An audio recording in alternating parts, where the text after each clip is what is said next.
বিসমিল্লাহির রহমানির রহিম। সবাইকে আবারও স্বাগতম ডিসক্রিট ম্যাথের ভিডিও টিউটোরিয়ালে। আজকে আমরা ডিসক্রিট ম্যাথের ভিডিও টিউটোরিয়ালে যে জিনিসটা দেখব সেটা হচ্ছে একটা হফম্যান কোডিংয়ে, অর্থাৎ একটা স্ট্রিংকে হফম্যান কোডিংয়ে কনভার্ট করার পরে সেই স্ট্রিংটা আসলে অনেকগুলো 0 আর 1 এর কম্বিনেশন হয়। আর ওই স্ট্রিংটা মূলত যেটা হয় যে আমরা আগের ভিডিও টিউটোরিয়ালে দেখছি যে একটা লেটার কতবার একটা প্যারাগ্রাফে থাকে সেই সংখ্যাগুলোকে ধরে ধরে আমরা হফম্যান কোডিং করি। হফম্যান কোডিং করলে পরে আসলে 0 আর 1 এর অনেকগুলো কম্বিনেশন হয়। তো এই কম্বিনেশনগুলোর মাধ্যমে আসলে কোন লেটার বা কোনো একটা ওয়ার্ড রিপ্রেজেন্ট করা হয়, এখন সেই ওয়ার্ডটা কি সেই ওয়ার্ডটা আমরা বের করার চেষ্টা করব। তো আমরা যেটা করছি এখানে discrete math and its application by Kenneth রোজেনের 6th এডিশন বইয়ের 10.2 চ্যাপ্টারের কোশ্চেন 22টা সলভ করার চেষ্টা করতেছি। তো এখানে 22 নম্বরে এতে একটা স্ট্রিং দেওয়া আছে, যেমন 01111 0100011 এরকম একটা স্ট্রিং দেওয়া আছে। আর উপরে এই স্ট্রিংকে রিপ্রেজেন্ট করে যে সমস্ত লেটার, সেই লেটারগুলোর কিছু সিকোয়েন্স দেওয়া আছে।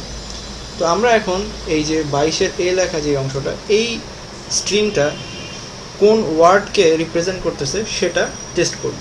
তো প্রথমে আমাদের যে কাজ হবে যে আমাদের এটা সলভ করার জন্য উপরে আমাদের A:001, B:0001, E:1, R:0000, S:0100, T:011 আর Z:01010 দেওয়া আছে। তো আমরা এখন যেটা করব যে 22-এর এর স্ট্রিংটাকে সলভ করে বের করে আনবো যে 22-এর এই নাম্বার স্ট্রিংটা কোন ওয়ার্ড স্ট্রিংকে রিপ্রেজেন্ট করতেছে। এই জন্য প্রথমেই আমাদেরকে যেই জিনিসটা করতে হবে, এই স্ট্রিংটাকে আমাদের প্রথম ডিজিটটা চেক করতে হবে, প্রথম ডিজিট 0। এবার আমাদের যেটা করতে হবে, এই 0-র সাথে উপরে যে A, B, E, R, S, T এবং Z গুলো দেওয়া আছে ওদের মিল খুঁজে বের করতে হবে। আমরা প্রথম ডিজিটটা যেহেতু 0 নিয়েছি, তাহলে পরে এখানে A এর প্রথম ডিজিটও 0, B এর প্রথম ডিজিটও 0, E এর ডিজিট 0 নয়, R এর প্রথম ডিজিট 0, S এর প্রথম ডিজিট 0, T এর প্রথম ডিজিট 0 আর Z এর প্রথম ডিজিটও 0। তাহলে আমরা বলতে পারি যে একমাত্র E ছাড়া বাকি যে কোনো একটা অক্ষর হওয়ার সম্ভাবনা থাকে। আমরা এখন শিওর হওয়ার জন্য যেটা করব, 0-র পরে আর একটা অক্ষরকে নেব, অর্থাৎ 0 আর 1কে নিয়ে নেব আমরা। তখন এখন যদি আমরা চেক করি তাহলে দেখব যে এই উপরে যে সোর্সগুলো দেওয়া আছে এখানে 0 আর 1 কার সাথে আছে। এখানে 0 আর 1 আছে হচ্ছে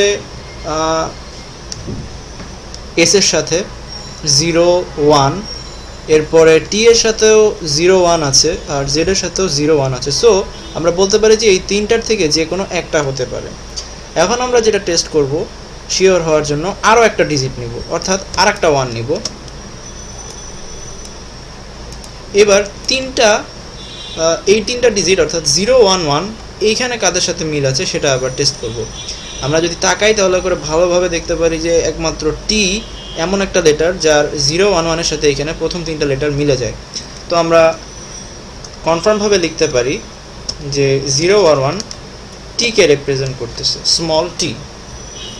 আমাদের টি এর কাজ শেষ। আমরা এটাকে যেটা করতে পারি, রেড মার্ক করে রাখতে পারি যাতে আমরা পরে বুঝতে পারি যে হ্যাঁ আমাদের এই কাজটা হয়ে গেছে। তো আমরা টিকে মার্ক করে রাখলাম।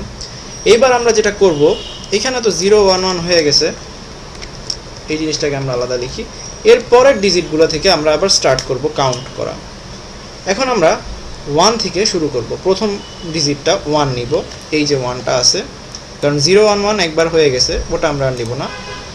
1 এই সোর্সে শুরুতে কার কাছে আছে আমরা সেটা দেখব। আমরা যদি তাকাই তাহলে পরে দেখতে পারবো যে শুধুমাত্র ইয়েরই প্রথম সোর্সটা হচ্ছে একমাত্র 1। আমরা নিশ্চিন্তে বলতে পারি যে 1 এই স্ট্রিংয়ে ইকে রিপ্রেজেন্ট করছে। তাহলে ই এর কাজও আমাদের হয়ে গেল, ইকে আমরা রেড মার্ক করে রাখতে পারি। এই ডিজিটের কাজও শেষ। এবার যেটা করতে হবে, বাকি যে ডিজিটগুলো আছে সেগুলো থেকে আবার আমরা একটা একটা করে ডিজিট নিয়ে টেস্ট করা শুরু করব। এবার আবার শুরুতেই 0 আছে, আবার দেখতে হবে যে এখানে প্রথমে 0 কাদের সাথে মিলে। দেখা যাবে যে 0 মিলবে ই ছাড়া বাকি সবগুলোর সাথে। শিওর হওয়ার জন্য আমরা যেটা করব যে এর পরের ডিজিটটা নিয়ে চেক করব যে 01 কার সাথে মিলে। 01 মিলতে পারে হচ্ছে এস এর সাথে, মিলতে পারে টি এর সাথে, মিলতে পারে জেড এর সাথে। এবারে আবারও শিওর হওয়ার জন্য যেটা করব আর একটা ডিজিট নিব আমরা,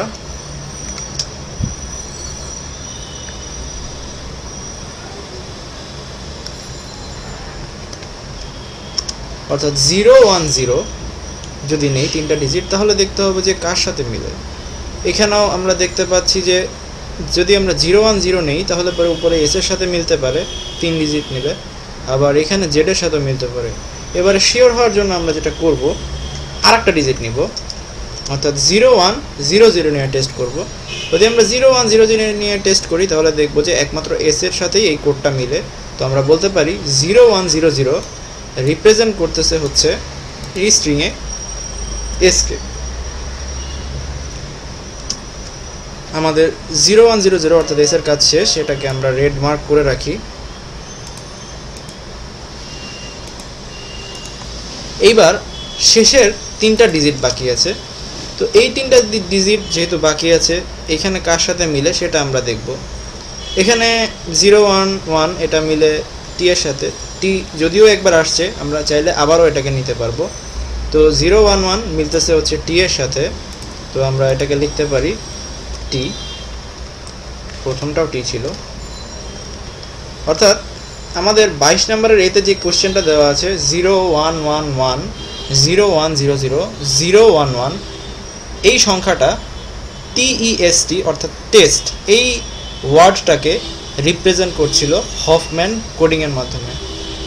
তো আমরা যদি সাম আপ করতে চাই পুরো জিনিসটা তাহলে আমরা বলতে পারি যে আমাদেরকে যদি একটা বিট স্ট্রিং দেওয়া থাকে, অর্থাৎ 0 আর 1 এর কম্বিনেশনের একটা বিট স্ট্রিং 22-এর এতে, যেটা বোল্ড ফর্মে দেওয়া, এবং যদি আমাদেরকে বলা হয় যে হফম্যান কোডের এই বিট স্ট্রিংটা থেকে এই বিট স্ট্রিংটা যেই ওয়ার্ড রিপ্রেজেন্ট করে সেটা বের করতে, তাহলে পরে আমরা যেটা করব যে একটা ডিজিট নিব এবং সেই ডিজিটটার সাথে সোর্স ডিজিট হিসেবে উপরে যেই সংখ্যাগুলো দেওয়া থাকবে সেগুলোর সাথে মিলাবো। যদি একটা ডিজিটের সাথে অনেকগুলো মিলে যায় তারপরে আমরা দুটো ডিজিট নিব, তারপরে তিনটা ডিজিট নিয়ে এভাবে মিলাবো এবং মিলিয়ে আমরা পুরো জিনিসটা সর্ট করতে পারি যে হ্যাঁ এই হফম্যান কোডের একটা বিট স্ট্রিং দিয়ে আসলে একটা ওয়ার্ডকে, মানে একটা ওয়ার্ড কোন ওয়ার্ডকে রিপ্রেজেন্ট করা হয় সেটা আমরা বুঝতে পারি। তো এই ছিল, সবাইকে অসংখ্য ধন্যবাদ।